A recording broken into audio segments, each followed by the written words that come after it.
Hello and welcome once again to Talking Pictures Podcast. I'm your host David and joins me as always my co-host Brian. Brian, how are you today? Did you ever wonder what it would be like to lose your memory? No. No, I don't think so. Long-term memory loss? Short-term memory loss? No. No? I do. Well, I suppose I have thought about what would it be like to have it? Like if I had amnesia. Like what would that be like and having to relearn things? So yeah, I guess I have. But I don't think that'll happen. Right. Hello and welcome to Talking Pictures you're not Podcast. going to ask me? Ask you what? You're not going to ask me what it would be like if I had... You didn't ask me if I had short-term memory loss. Oh? Did you not? I did. Did you? I did ask you. I don't remember that. I said... Hello and welcome to Talking Pictures Podcast. I'm your... You put my joke for me and you made it your own. Sorry, man. Have you ever thought about having short-term Man, play the intro. Just ruined it. Sorry. We're here today... Before we begin everything, I want to remind everyone, if you're not already, make sure you're subscribed to us on your podcasting app of choice. Follow us in all of our social medias. They're all in the links down below. If you have any suggestions for spotlights like this or bonus episodes that we release every other weekend, send them in to talkingpicturespodcast1@gmail.com. Brian, we're here to talk about a spotlight episode. We're here to talk about, I don't know about you, but a personal childhood favourite of mine. Would you be the same? Oh, is it? A childhood favourite of yours? Yeah. This is like... Because I think it's more mine than yours. It probably is more yours than mine, absolutely. Fish in the sea? Yeah. This is right up your alley. This is right in your tank. It's right in your tank. I was going to say wheelhouse, but... Yeah. I remember this being one of the first films that I was really like anticipating as a kid. I remember, I'll be honest with you, right? This is a very clear memory of mine. I remember we were going to see this at the weekend. Yeah. And I got grounded at the start of the week, and I was really, I need to get ungrounded. I need to see Finding Nemo. I can't not see Finding Nemo. And I remember like being like the best child in the house, like I need to see Finding Nemo. And then when I got ungrounded, I'm like, yes, we're still going to see it. What did David do? I can't remember what I did. What did little David do? I can't remember what I did, but I remember I was grounded for the week, and that included obviously not going to see Finding Nemo. You were 7, 8 years old. I must have been 2005, so I was 3 and 5, so 8. Maybe I was 7, depending. No, I think it was 2004, wasn't it? It was. Yeah, so yeah, I was 7. I remember being grounded, but not what for. David being a little shithead, he had to got himself grounded. He was. But yeah, no, I remember like really just anticipating Finding Nemo. How? You're 7. Yeah, I know, but that's the thing. Is like it's one of those. There's 2 films I remember highly anticipating, and that was Finding Nemo and Return of the King. I remember like being in school. I remember like one of the kids had seen it before me, and like I immediately went up and was like, "What happens? Tell me what happens." Like, tell me about you. How do you remember Finding Nemo as a kid? I think a babysitter brought me and my sister, and I think 1 or 2 of our cousins to see Finding Nemo. But of course, I liked it. Mm-hmm. But I think as I continued to get older, I came to love it even more and more.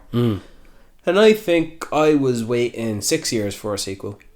6 years for a sequel? Why? And then you gave up because... No. It came out. So when did you see it? It was 2004. No. I wasn't waiting for a sequel immediately after I saw the movie. Right. I lived my life. Then you decided, I really want a sequel for Finding Nemo. Upon gaining my newfound appreciation and love for this movie. Mm-hmm. And so I'm going to change it from 6 to 8 years because, yeah, I was waiting quite a long time. Mm-hmm. I think, no, it was definitely like 4 years.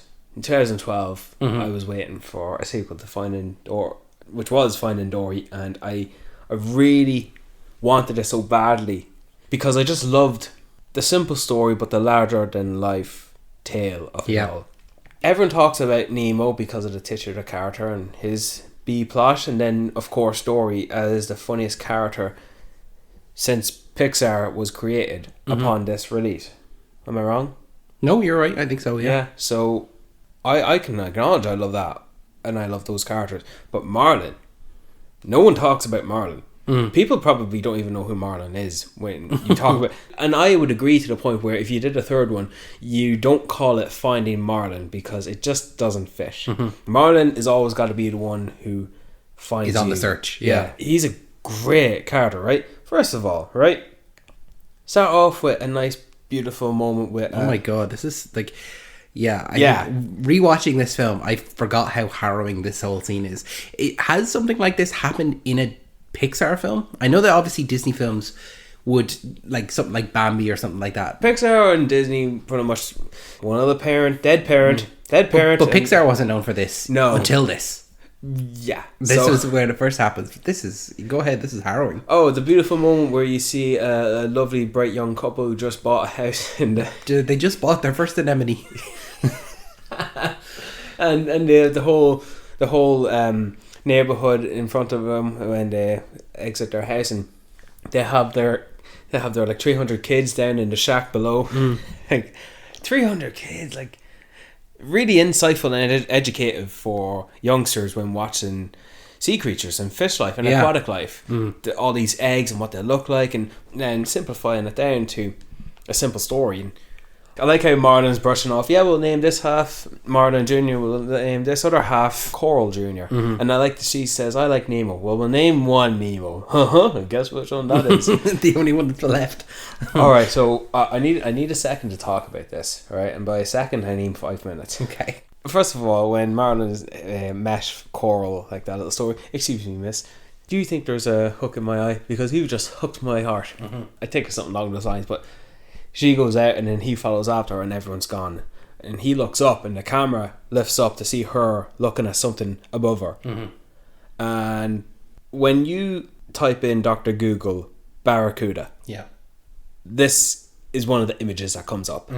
This non-intelligent, non-speaking, intimidating, scary creature. Yeah. This monster, right? I feel like you were to run into this, it will not speak. Yeah. It's just there to... And you don't get the sense that this does speak. This is of its own species, and we'll get into that later. But they know they see this threat. And Marlin immediately, as if he's been taught this by his father before him, Coral, get inside the house, as if that will protect you. But she's looking down at the kids. And he knows she's looking down, but he can't see her face, but he knows.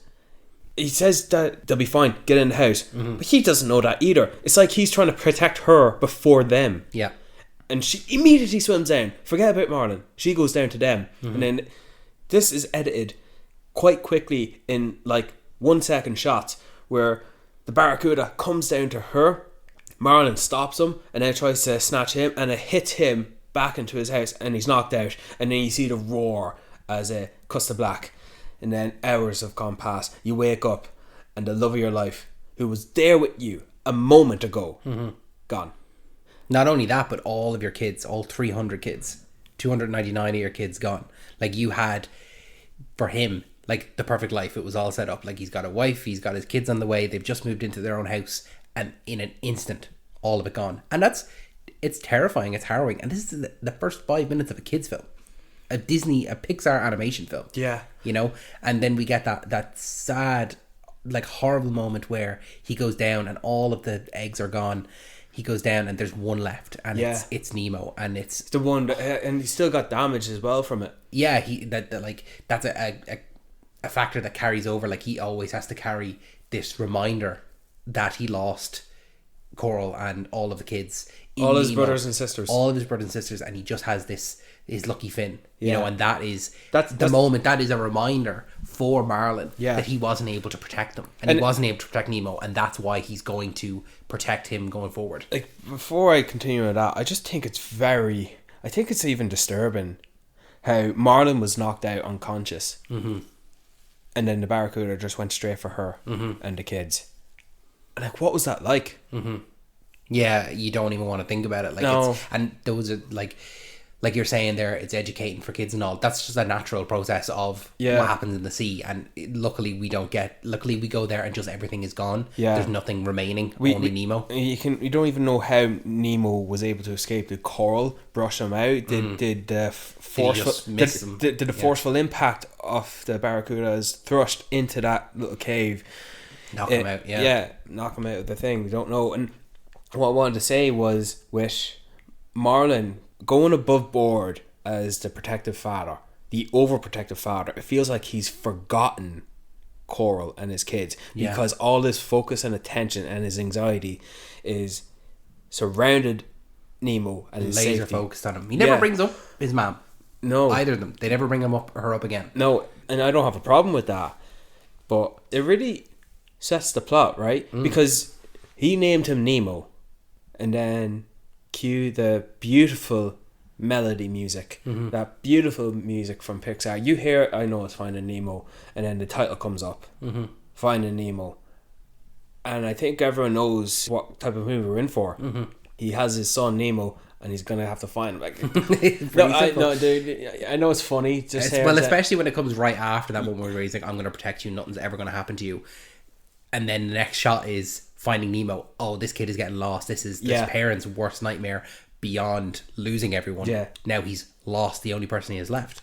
A lot of Pixar movies, a lot of animated movies do this, where they set the tone afterwards, and we get into the beginning of the plot. And then one thing I actually picked up on this time around, more so than when watching it as a kid, is that he's moved house. Because that initial one, they are at the drop off, and now he's moved right into the center of, you know, civilization, society, so that they're protected. Something like that, something won't come out of the darkness again. That's why he's so afraid of the drop off. If they were in the middle of the country, now they're in the suburbs. Yeah, I didn't pick up on that at all. That's actually crazy.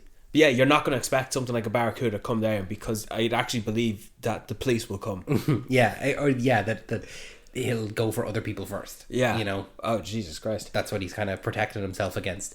But yeah, no, he's still overprotected. Bringing him to school, he gets stuck in this little thing. Pulls him out. He says, "You can't pull yourself out by yourself." And then he, it's okay if you don't want to go to school. We can wait another year. And how they exit their house, like in and out, in and out. And if you want to do it again, we can go. And he's like fed up with this. Like, Nemo knows that this is what his father is like, and.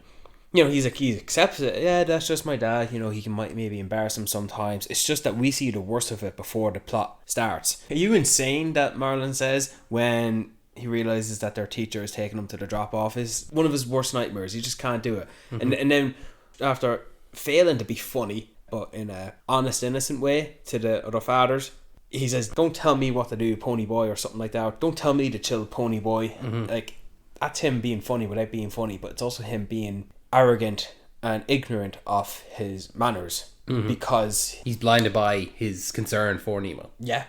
And I like that Marlon automatically thinks he was about to go towards the bottom of the boat, but he wasn't. Nemo wasn't going to do that. The complete misunderstanding, and it's Nemo, the overprotectiveness of Marlon that pushes Nemo to go do it. Yeah, like, he's there with his friends. He's like, "No, I don't think I wasn't going to do it," and then it's and then with his friends saying, "Don't worry, he wasn't going to touch it. He was too scared," and he said, "No, he wasn't." So that, because they're kids at the end of the day as well, like, but it's Marlon, his overprotectiveness, that then ends up pushing Nemo away to go touch the book. I also like in this moment that his teacher, Mr. Ray, was trying to diffuse the situation, try to talk to Marlon, because maybe he'd have experience with this before. I'd actually believe Mr. Ray would be a good, protective, careful teacher, had he not just been so caught up in his little moment of, "Oh, look at this shiny thing." Well, that's any teacher. I think kids are kids. Like, kids are going to wander off, especially when you're fish living in the ocean. Exactly, and it's so easy. But I love Mr. Ray. I think that he was a great teacher. Like, you can come on the trip, but you have to answer a science question. And like, he's a real teacher. And I think my favorite is because he's obviously when he's always singing, and then he goes, "There's something to hear, kids. Come on," and pushes them all away. Like, you think it's complete. And he goes to protect them as well, to get them out of the. Oh, he takes them away as soon as the P Sherman turns up. Yeah, all the kids are gone. P Sherman, that's one way to call him. Well, it's an alien. Well, I suppose, for these fish, it's an alien. They've never experienced anything like this. Like, when Nemo's swimming back and he's angry and he's in trouble now. The shock of Marlon's face when he pops up. And he goes straight out for him, and then the other guy comes up. Oh, the music's scary, and then he flashes his camera at him.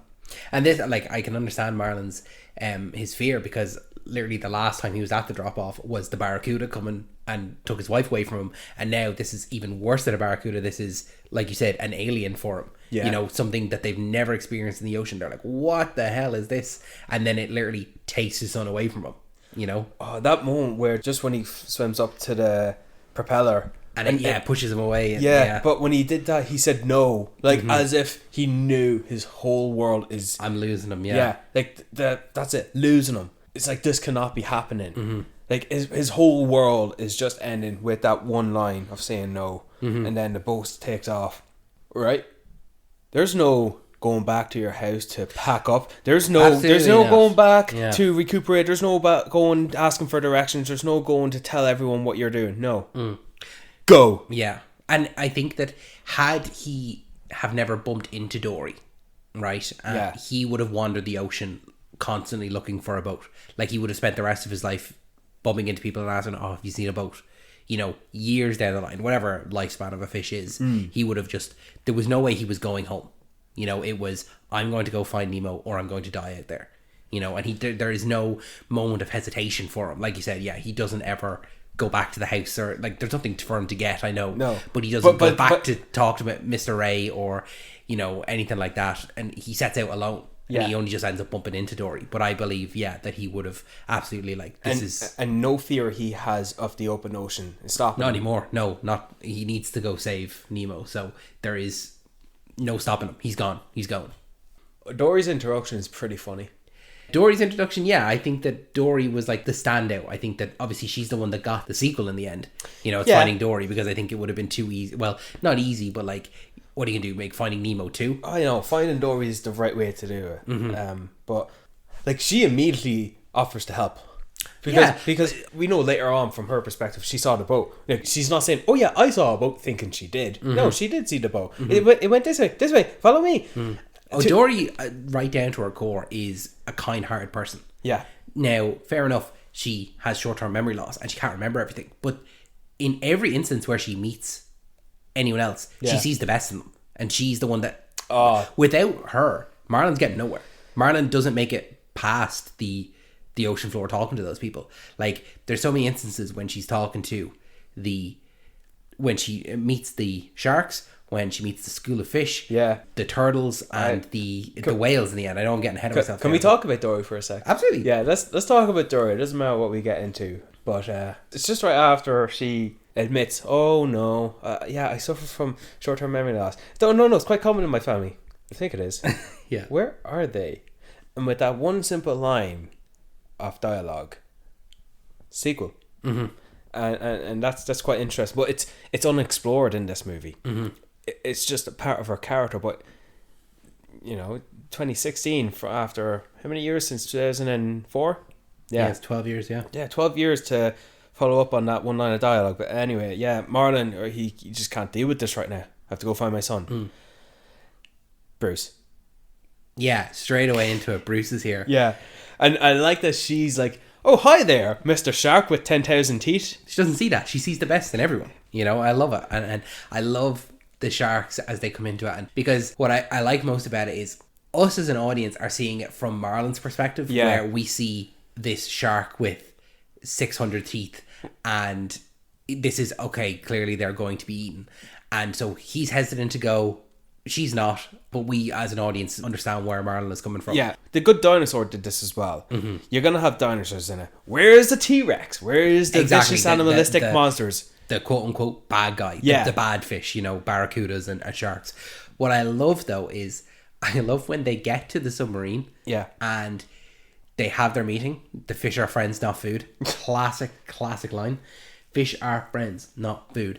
What I love about them is it's obviously a play on like Alcoholics Anonymous. Yeah. But there's nobody forcing them to do it. It's just the three of them. Yeah. They've decided that they don't want to eat fish anymore. I just think that's so funny. I love it so much. And I love that they are, even though they're sharks, they're killers. Yeah. And they have the other one, is it Chum, who he talks about his buddy and the skeleton of the fish comes out of his teeth. But then later on, when Dory gets hit in the nose and her blood comes up and Bruce goes crazy and he's about to kill her, the other two still hold him back. You know, they all intervention.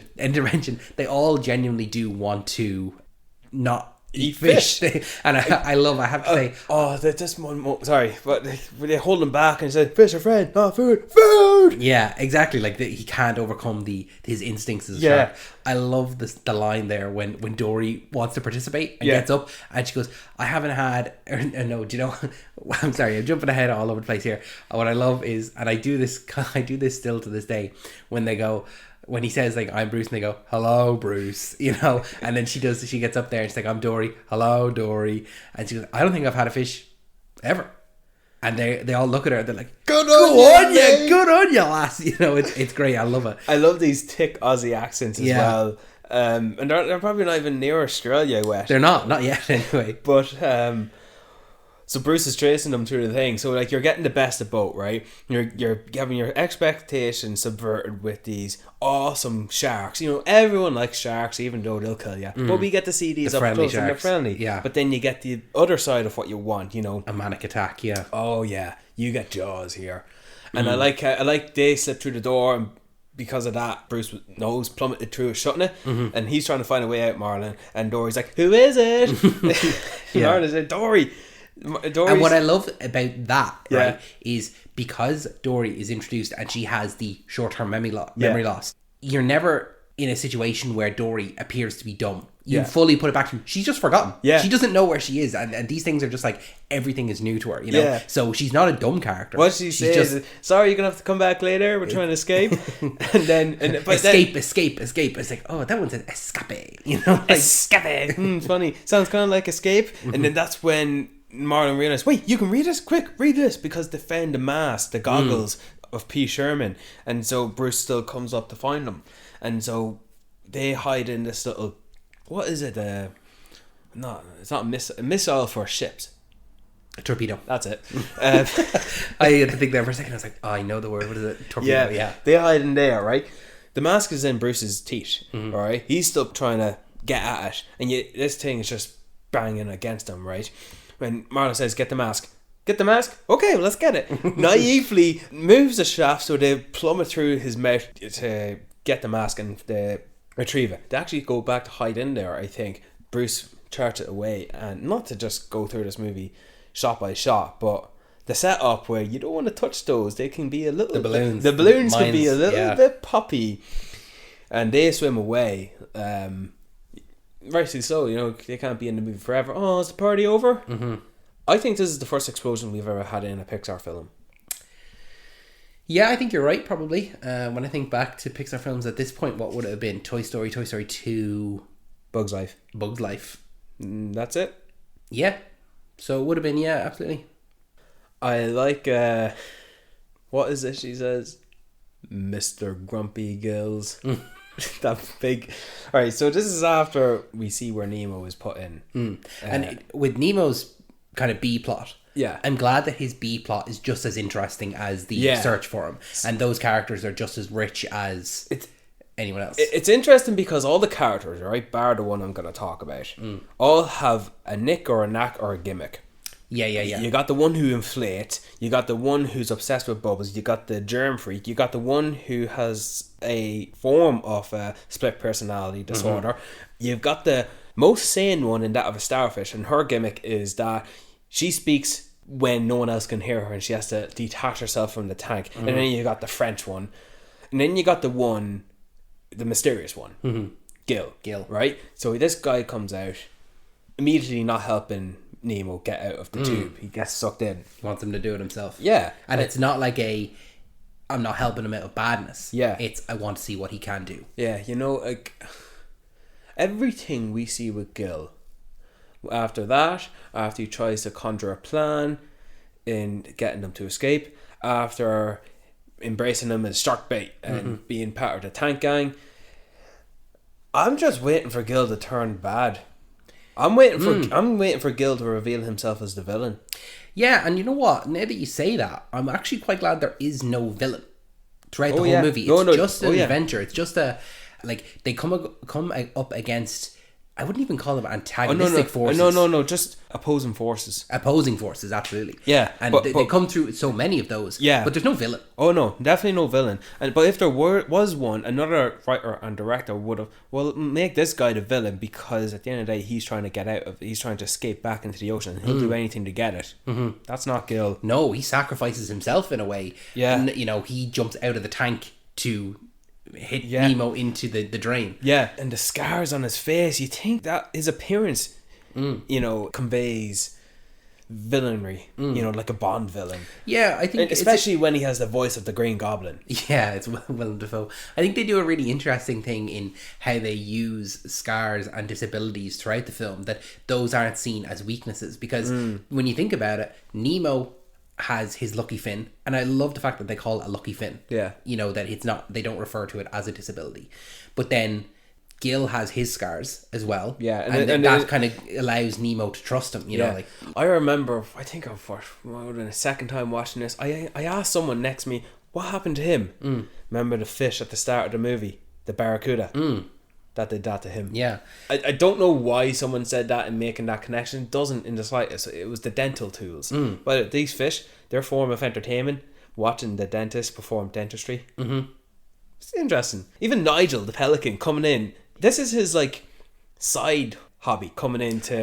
Nigel is like the guy who gets on with everyone. And like he'll fly into this one and he'll talk to these, and then he'll fly into the next window and it'll be like chameleons or something like that. He just like goes in like, whoa, what's the news? What's the story? But just before we go off that, I just wanted to say, with the scars and stuff like that, the Dory gets one as well later on after the jellyfish, you know, and that's what the connection that Marlon has, like that he has to trust Dory because he's led to her being scarred in the same way that Nemo was. So let's talk about that. Back to Dory, essentially, because every time we're talking about the main plot with Marlon and Dory, it's just Dory, because we know Marlon, his arc is to learn how to trust people, in this case Dory. But Dory, right, they lose the mask, they goes down into the deep darkness of the depths of the ocean, right? Marlon, he goes in there for a second, he comes back out and hides out of fear. He's still scared. Dory goes down, woohoo, echo, just keeps going on. Where's the mask? Why'd you drop it? You dropped it. Those little lines where she said she's asking things that she doesn't know because she can't remember, but they're so funny at the same time. And then she does her Mr. Grumpy Gills, and then let's keep swimming, just keep swimming, and then the whole song. And I think even though Marlon was annoyed by it, he still enjoyed it. And then they go into the dark, and then a few seconds of silence. Are you there? Ah! Something's touching me. That's me, Dory. Are you my conscience? Like it's what I like about this, the anglerfish, it's definitely much a typical obvious treacherous fish, an opposing force in this moment. You see Help by My Fish has one as well for a little moment, but you look at these things with the teeth and the eyes.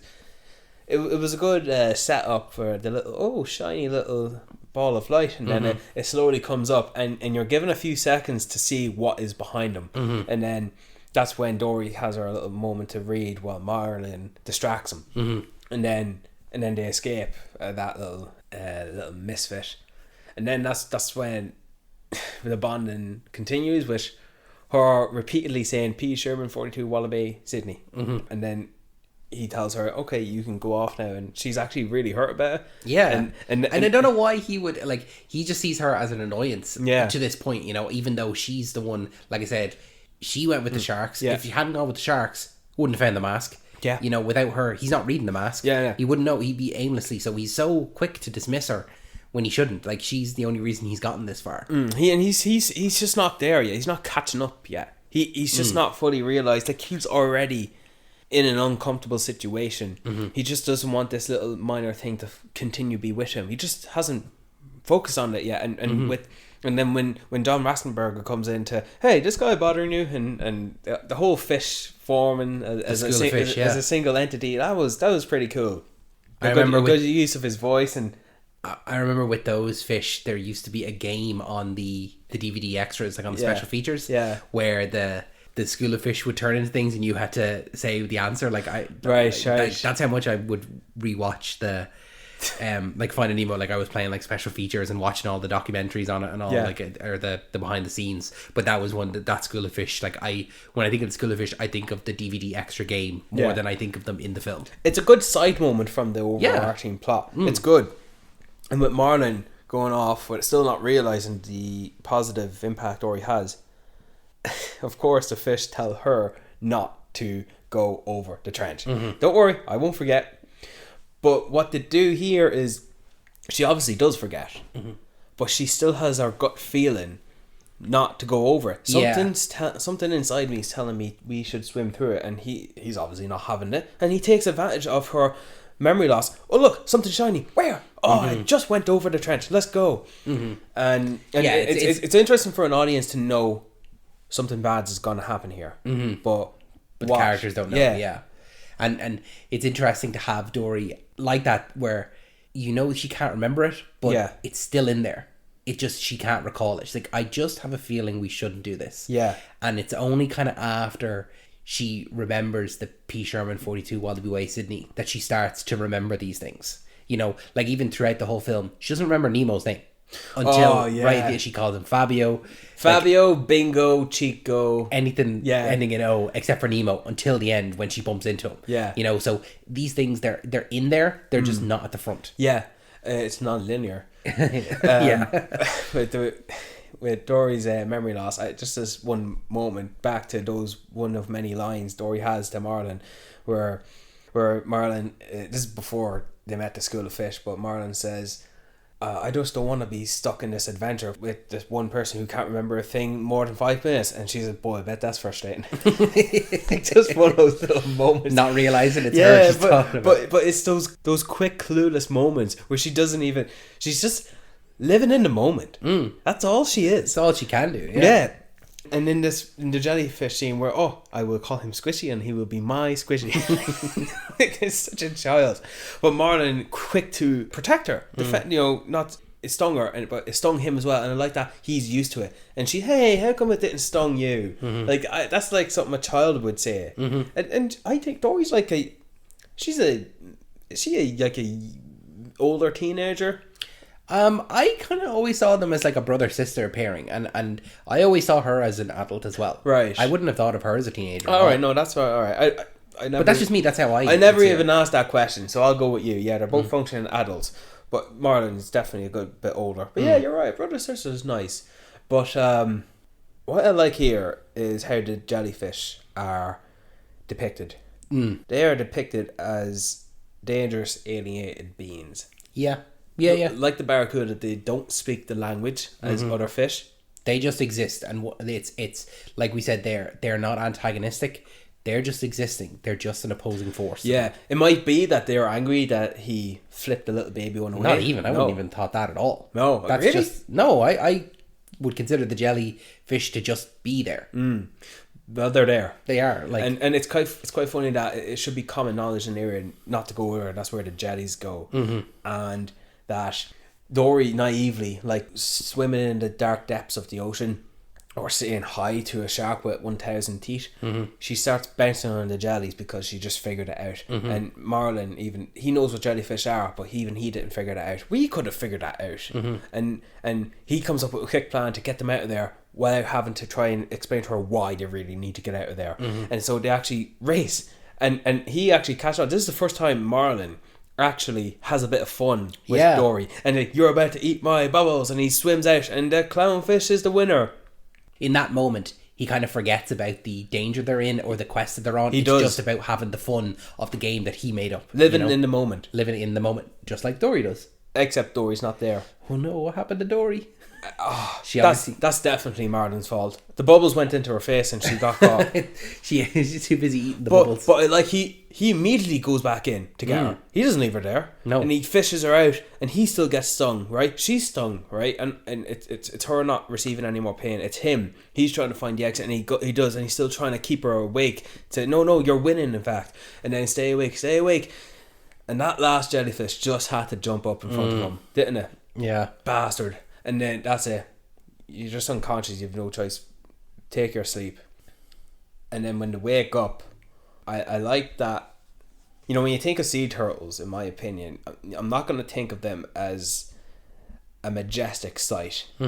But they are presented here in this as such. When he wakes up on Crush's shell and he sees that they're riding the current, all these sea turtles, it's just something majestic about it. They're cosmic. Like, they are their own community. Yeah. And they're not a threat.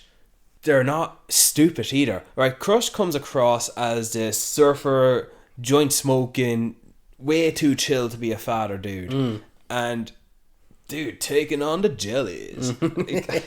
He's cool. And then Dory's already awake. Mr. Turtle's my father. Call me Crush. And definitely questionable to be a father. But he's 150 years old, man. He left his son on a beach and let him to find his way back. But that's what turtles do. Okay. They lay their eggs on the beach and then the turtles go. A powerful moment for Marlin to learn. And I like how Dory's already awake, playing hide and seek with the fish. Well, I like that, like you said there about how Marlin went straight back into the jellyfish to get her. Yeah. It was only like 2 scenes before, or like, you know, a sequence before where he's trying to get rid of her, you know? Yeah. And now all of a sudden he's going back for her. Like, that could have very easily been like a very selfish moment where he's just like, he just goes on ahead without her. Yeah. But then as well, he wakes up and she's like the first thing that he thinks about. It's like, I was with the blue fish, where is she? And then he goes down to her, and yeah, luckily she's absolutely fine. She doesn't, do you know what? She probably has forgotten the fact that she's scarred on her fin. She's probably forgotten everything. She has forgotten everything that's happened. That's not something I would have said out loud myself, but I agree. That is true. Like, it's just before that they have to go on to their side. They have to hit their exit point. You know, do you have your exit, buddy? And then he sends Squirt to give them the exit directions, and then to push them out of the current. I love the way he talks to him. He's like, he's definitely trying to speak to me. He's not speaking English. It's like, listen, you're really cute. Can you say it again in English? I just love it. Is that how currents work? Yes. No, I don't know. I would assume that it works in a certain way similar to that, but not exactly like that. It's like, what is it? Light space? Hyperspace definitely in Star Wars. It's like fictionalized for us. I know that there is like an East Australian current. There are currents that move through the sea. Yeah. I don't know how they would work. I don't think they work to that effect. Right. You know. Well, I like how they have to exit here while they keep on going. It's like, I don't know. It's like Joel and Eddie meeting Tommy in The Last of Us in the first game, and then they're only there for that moment because the story is with the main characters. Yeah. Like they continue on with their adventure, the sea turtles. And I like how a passive question, like an easily forgotten line that Marlin says to Nemo to start the movie. Well, if I ever meet a sea turtle, I'll ask him his age. And he has to ask. He forgot to ask. He asked him, "How old are you?" 150 dudes and still young. Like that's cool. Crush comes across as, I'm happy he came back in the sequel. Yeah, you know, now, he's not my favorite side character. You know what I mean? But you're happy to see him again. Yeah, you're not getting there without him. No, absolutely not. No, in fact, none of them. I'm not talking about Dory either. Without the sharks being present, without meeting that school of fish, without, of course, Dory, every time they come across characters, and then again without Crush. And this is where we are.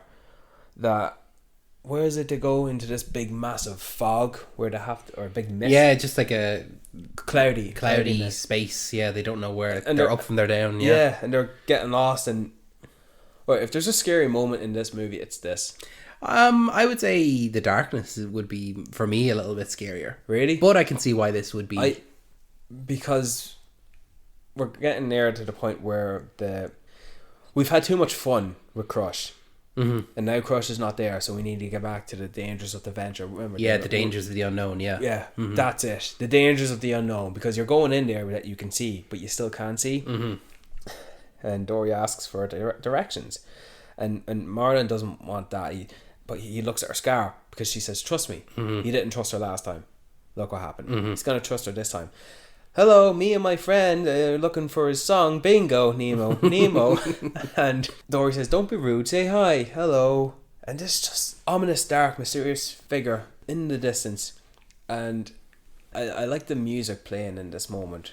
It's this ominous, uncertain music that Marlin says, "Dory, I'm a little fella. I don't think that is a little fella." And it's a whale. It's the largest species of whales. Is it a humpback whale, I think, is it? I think so. Or is it a blue whale? I think the blue whale is the biggest, yeah. Right. Well, it's big.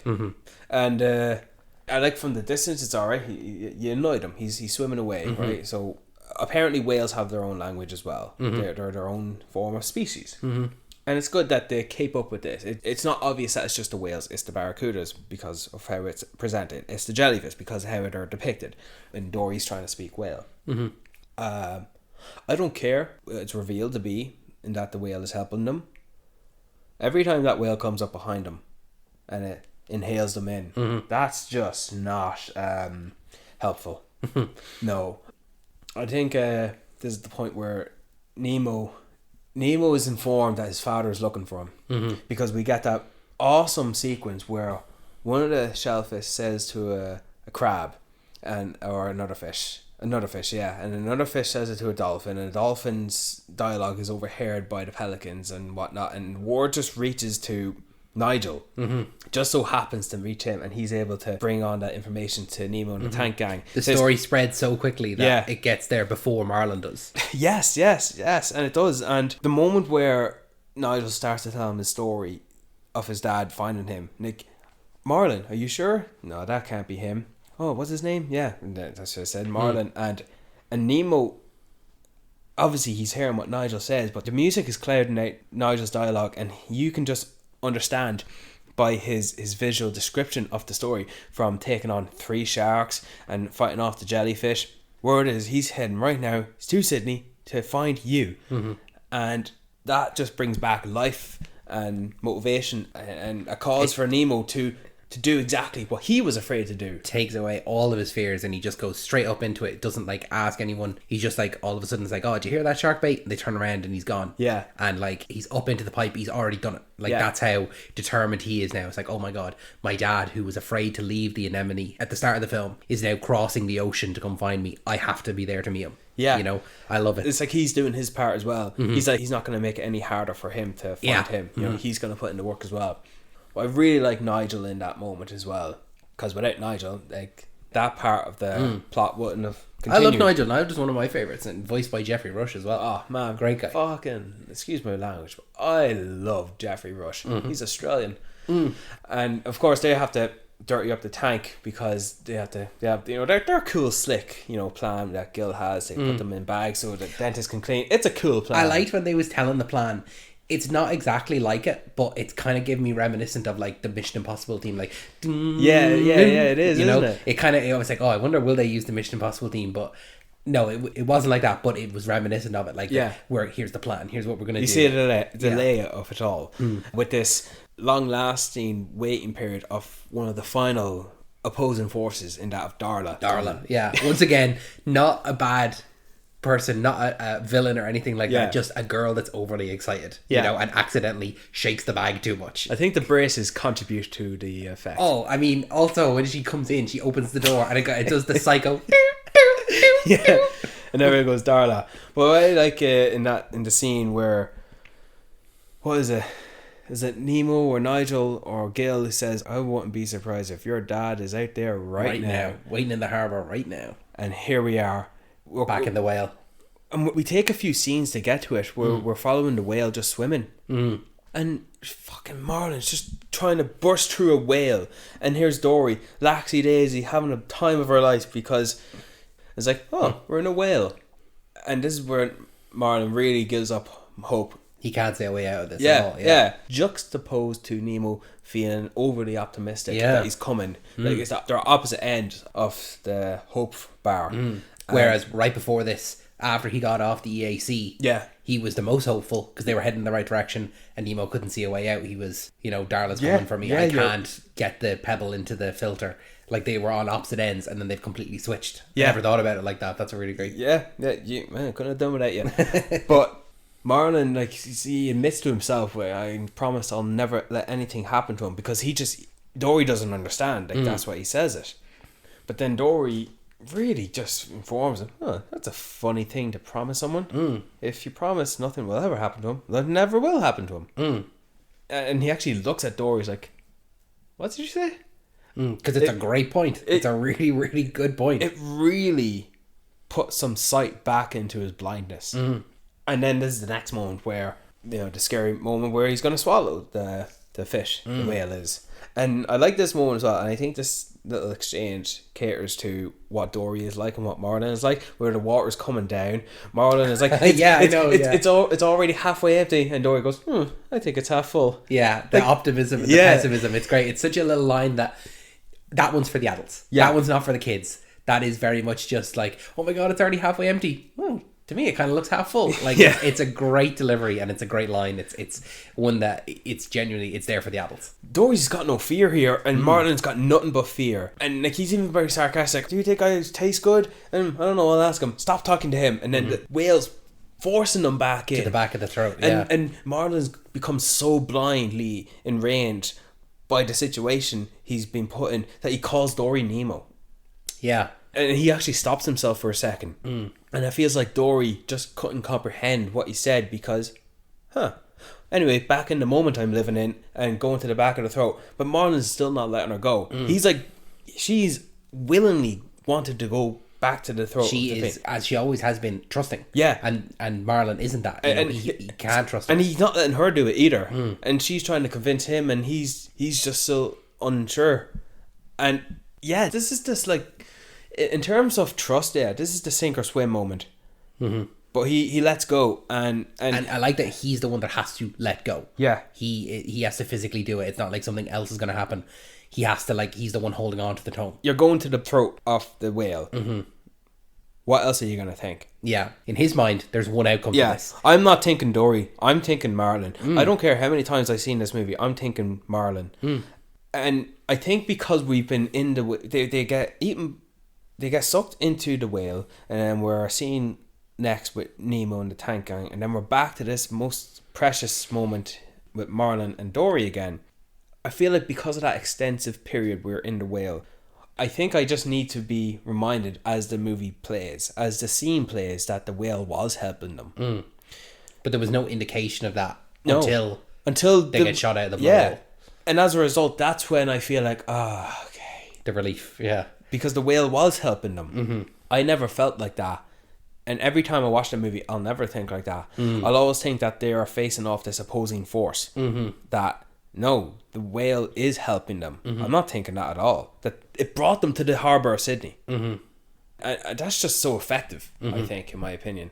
Well, if you think about it from their experience, right, it goes from helpful to opposing force. It keeps going back and forth. Yeah. So, I mean, he finds Dory and then bumps into the sharks, and the sharks are helpful until they became an opposing force. Yeah. Then they find the light on the anglerfish, and then it's the anglerfish, and then they find the school of fish, jellyfish, and then it's the turtles, and then all of a sudden, so in their pattern, the turtles helped. So this is an opposing force to us. That's why we're trained to expect that. We're not expecting something hopeful. Yeah. So we're back into the cycle of them, something helpful. They get released and they're right where they are. And Marlon says thank you, and I wish I could speak whale. Yeah, it's great. Thank you. I wish I could speak whale. It's like, you've been speaking it the whole time, Dory. Yeah. But that's what I mean. Just those little quick lines that Dory has. It's brilliant. And I think we're getting to one of my favourite moments of the whole movie. And it's not in the water at all. How about that? Huh? When they get scooped up by the pelican, and I assume it's this, when he gets scooped up by the pelican, and then Marlon forces his way up the throat, and he's like, I did not make it this far to get eaten. Right at the end. And good thing too that they didn't make it, and that Nigel is the one that scooped him up. It was just one. Do you know what I like about the pelicans? Is that they're just a bunch of older, middle-aged fishermen at a harbour, just sitting there, having their beer, smoking their cigarettes, having the coffee. That's what I see these pelicans as, in terms of what human character type are they, you know? Like the sea turtles are surfer stoners. Like, what are the pelicans? These are like proper fishermen at a harbour, and they're just sitting out there breaking. I wonder if someone should go help poor old Gerald. And no one goes, well, don't all go fly down at once. And, alright, Gerald, what's going on? Fish got your tongue? Yes. Fish. And that just goes with, I think that, when we were saying earlier, like, that is Nigel. I think that he hangs out with the boys, but he goes off and he's a man about town. He knows everyone knows him, and he could chat to anyone. Yeah. And so that's like, obviously, when he talks to the fish in the aquarium, in the dentist's office. But I like what you said earlier. He goes to the next window and it's a bunch of chameleons. And it could be anyone. Like, he's just there to have a chat. You know, he's the lad that everyone, like, he's the guy in your town. You go and you see him and you give him a nod, and you might not know him, but you nod at him and how are you getting on? Oh, good, not too bad. How are you? You know, everyone knows him and he knows everyone. You know, and I think him being right. First of all, they're on land, so they're not getting anywhere near Nemo without him. Yeah. Never mind the fact that he just so happens to know the guys that Nemo was with, and that they're trying to hop away from him. And seagulls, mine. I love it. It's great.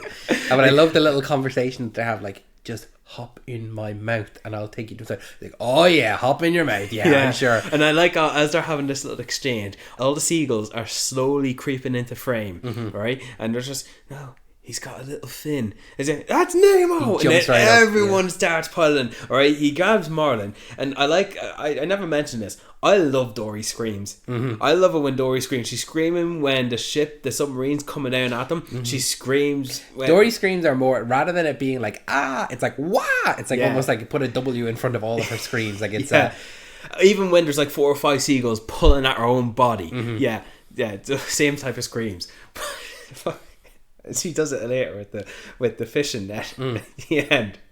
But Nigel scoops them up and he takes a second to make sure they've got water as well. And then the chase between all these seagulls, all of them, mindless creatures, their own species with their own language. They're rats with wings. And then they chase after Nigel and quick thinking to slide through between the what do you call those things on a boat? Sails.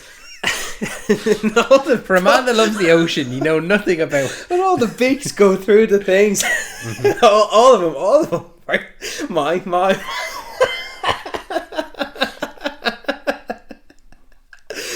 It's so funny. If you don't laugh, you cry. Alright, so the heightened situation right now. Demo's in the bag. Did I say Demo? Yeah, Demo, yeah. You're like Dory now, you can't remember his name. Nemo's in the bag. Bingo's in the bag, yeah. Nemo's in the bag. Dorna's in there. Wait, I'm the piranha. They are, I don't know what they are. They're in the Amazon. You know what I like about this as well, right? Pivotal moment, right? Where Dorna's just about to get the bag with Nemo's in and she's going to shake him to death. This dentist thought he rescued Nemo. Yeah, he says that. I found him struggling off the edge of the reef. Yeah. And so he didn't do anything maliciously. He's not a villain. Once again, an opposing force, not a villain. Hardly an opposing force. He loves himself. You know, he's got a ward of himself sitting at his desk. But, you know, he's a good uncle. And, poor little guy. You know, he actually feels sad about this. So he, must have left the fish in the car, sweetie. My question is, what are you going to do when you come back from the car and there's no fish? Yeah, what are you going to give her? Yeah. And it is stupid that it's necessary for the seriousness of the situation. Oh yeah, he's gonna be flushed down the toilet. Everyone, the tank gang is happy for him, even though they're still stuck there. But he's gonna put him in the trash can. So unhygienic. And then in comes Nigel with the thing. Look, I got his father. Quick, over there. In this frantic situation, right? Gills probably doesn't even have a moment to think, how the hell did Nigel find his dad when in this pivotal moment, in the right time, that he's over there, get him. And then Nemo, Marlin's telling, get in there, oh yes you can, charge in there, get in there, and all the animals gone mad. And then Nemo hears his dad, but he doesn't see him. And then what happens next is that he pushes the pelican out, but not before Marlin sees Nemo pretending to be dead. Yeah. He thinks he's dead. And then that's it. And then Darla's shaking the bag again, and then that's when Gil does his sacrifice, essentially. It is a sacrifice. Yeah. And shoots him out and he's fishing my hair. and then he doesn't think of a second to hesitate to flip Nemo down the drain at the cost of their own escape. Like they're all stuck now, yeah. And their plan, that's like you see that thing in a lot of movies where you want your group of characters to get what they want, but they only get a little bit of it. And that's Nemo leading his way back into the ocean, and immediately when the dentist wakes up, he puts Gil back in the tank. And that's a nice closure for them until the post-credit scenes or the final scene. But it's good that we're done with the B plot, and now it's all A. Yeah, it's all A with Nemo trying to find his way back to his father. And I like this moment where Nigel puts him back. He says, "I'm just truly sorry," but we don't see him and his last shot. He flies away from the reflection of the water, and then they just swim. And this is the moment where he thanks Dory, and he just wants to forget. And Dory opens up her heart in what she wants, and she doesn't want to forget. And it's an interesting dynamic, because a few seconds later she forgets. She knows she needs to look for someone, but she doesn't know who, and she doesn't know where he's gone. And in comes Nemo into the ocean. A sense of security, you know, so close to home now, that being his dad, and he meets Dory. All the audiences are pounding their heart. Just remember. The one character that can't, Yeah. And even then, hi Nemo. And she goes, Nemo? That's a nice name. All the time she she's gonna do it, she'd remember everything, but no. And then I liked how I think when I watched this first, it felt like a few scenes and a half until she remembered, but it was like immediately the next scene. We go back to Marlon just depressed the life out of himself, and then we go back to them and she sees P Sherman, and then I don't think I've ever gotten goosebumps until watching this recently, where Dory gets all her memories coming back to her, all the voice effects, the editing, the quip snippets. She remembers everything. It just gave me chills. And she hugs and embraces him with excitement, and he's like, yeah, I'm Nemo, I just told you that. And like she's like, no, you're Nemo. Nemo knew more than Dory, and now Dory knows everything over Nemo, and that how lucky for each other to go back. And then I like that they do get to meet that Nemo's alive, and then they're reunited, but you can't just reunite them without one last opposing force. The most traditional human nature opposing force against any fish. Fishermen, the bastards. They feed us well.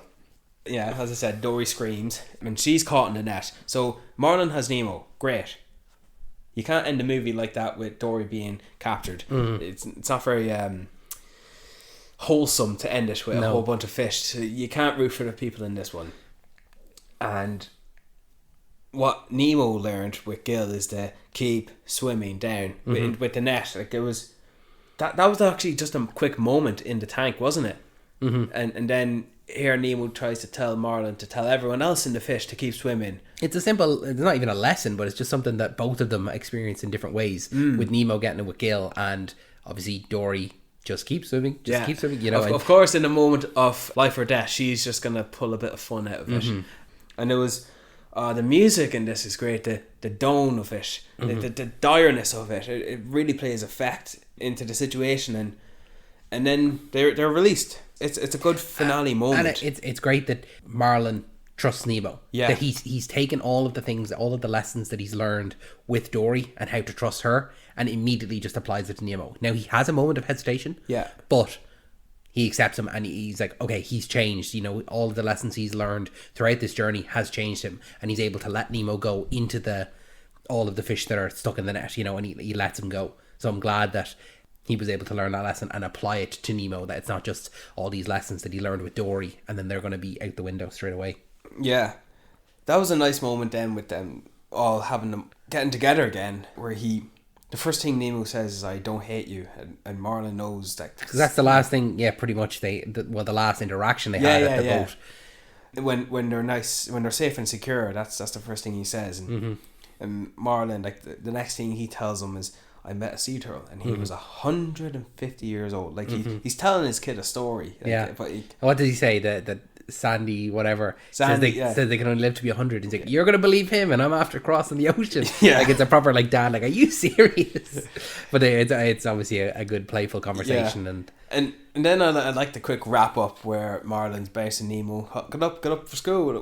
Complete change, and then they go and he takes him to school. He's talking to the dads, and he's funny now. He's a clownfish. Yeah, he's no longer frail and scared and anxious. He's optimistic and positive. Like he's new lease on life. Yeah, he's joyful now. He really needed to get out of his house for a bit. I like to, the simplicity of it all. He's able to tell the joke. The sharks come in, and the dads who seem to be jerks, they're all scared. But I wouldn't have said jerks, but I know what you mean. I know. Yeah, you know what I mean. Jerks is probably too hard, but the sharks coming back, and then their exchange student squirt. It was a really beautiful moment to end the movie with him letting them go to school, and he goes back to give him one last hug, and then bye Bingo, Nemo or Chico, whatever. Yeah. She still forgets, but it's just a nice quick moment. So we know that Dory hasn't just cured her. That's the most interesting thing, is that she isn't cured. She just remembered in that moment, when it was needed. it doesn't mean she still hasn't got her amnesia. No, that's it. The movie told the story it set out to tell, and it ended well. And I think the next possible thing to tell a story of in a sequel was Finding Dory. No matter what perception it is, like, that was the next natural thing to do. It was. And this is my favourite Pixar movie. That's fair. Yeah, I can understand why you've obviously spoken about it so much, and there are great moments throughout, and yeah, it's a great one. Yeah, I really enjoyed this talk. I wanted to make sure I hit every point. Oh, another thing, I like how the crabs are presented here. They're like they all have Aussie accents because they're in Australia, but they're all presented like dickheads. Like hey, get away, hey. But then like when they go to get information from one, Dory and Nemo, yeah, I seen him, but I'm gonna tell you. What's in it for me? Yeah. And then the quick frown she gives him lifts him up into the open water to the seagulls after that funny moment, knowing what these things are capable of. Yeah, funny moment. But I like how this movie does a great job to cover so many different species of aquatic life. Yeah. In exploring characteristics and personalities in it. Like, I really like it. Like, it's they're not holding back. And like, it is educative for young folk. It's diverse, and it's every sequence is memorable as well. Yeah. You know, the fact that it's a movie that you can talk about sequence by sequence by sequence, where it's like Nemo goes and he's taken by the humans. Yeah. So Marlin chases after him and bumps into Dory. Soon after, they bump into the shark and they go with the sharks. And then after the interaction with them, it's like, it's very easily like, you know, the fact that neither of us sat here with a plot summary or anything like that, we can literally go point by point by point, because every single scene is memorable. It also feels like everything happens as a result of the previous thing. Exactly, yeah. It's this thing happens because of this thing, and because of that, this thing happens. It's not just like a child saying it, and then this happened, and then everyone pops up at the right time. Like, imagine them interacting and beating the sea turtles if they had not been in a situation where they needed rescuing from them. Yeah, exactly. You know? So it would have just been like they would have seen them go by. Yeah. You know? So that's it. Yeah. God damn. Good one? Great one. Good. Thank you so much for joining us for this episode of Talking Pictures Podcast. If you enjoyed episodes like these, make sure that you're subscribed to us on your favourite podcasting app of choice. Follow us on all our social medias. They're down the links below. If you can, give us 5 stars and leave a little review on your podcasting app of choice. Costs you nothing, gives us everything. New episodes every single Wednesday, as well as bonus episodes every other weekend, so make sure that you're tuned in for those. Brian, any final words? We never even spoke about Ellen DeGeneres or Albert Brooks. Yeah, it's a stacked cast. Like, when you look at it, it's a lot of famous people. Like, when I think Ellen DeGeneres, I don't just think Dory. But when I think of Albert Brooks, I'm always going to think Nemo's dad. And it's just brilliant. He's got a very distinctive voice. He does. The exact same. Yeah. Even when I seen him in Drive. Yeah. I think that's Nemo's dad. Yeah. Absolutely. That's always he's going to be known for. But this was directed by Andrew Stanton, who's doing Toy Story 5. Any hopes? I don't know. I would say, honestly, probably no. Just based on where they left off the last one. I think I've shared the sentiment that a lot of people have, where I don't think the last one was necessary. So I'm just tentative to how that one's going to play out, because I've wanted this for a long time, and I know that it's not going to happen.